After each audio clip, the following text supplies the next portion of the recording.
মধ্যে কোনো নেগেটিভিটিকে রাখছি না, আমরা কি রাখছি? সদর্থক চিন্তা ভাবনা, ইতিবাচক চিন্তা ভাবনা, পজিটিভ চিন্তা ভাবনা।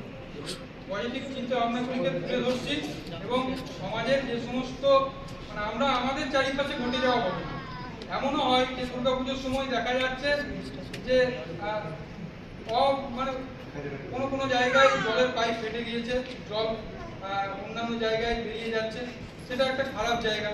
আমি প্রত্যেকের কাছে অনুরোধ করব, এই উৎসবের আনন্দের সময়ে আপনারা আপনাদের মতো করে আমাদের যে সামাজিক সম্পদগুলি রয়েছে সেই সম্পদগুলিকে আমরা রক্ষা করব।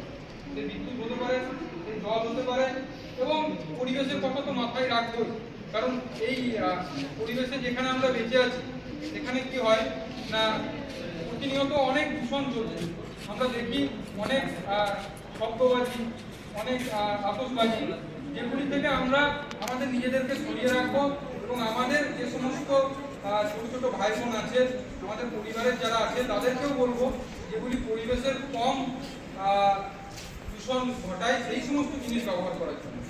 তো আমি সকলের কাছে অনুরোধ করছি, আসুন আমরা পুজোটা আনন্দে কাটাই এবং একসাথে কাটাই, ভালোভাবে কাটাই, সকলে কাটাই এবং সকলকে আমাদের নিজেদের মতো করে এই অনুষ্ঠানটাকে উপভোগ করার জন্য আমি সকলের কাছে আমন্ত্রণ জানাই।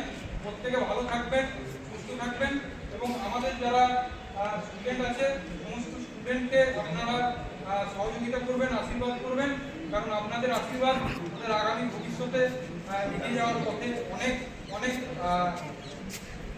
অনেক অনেক ভালো হবে।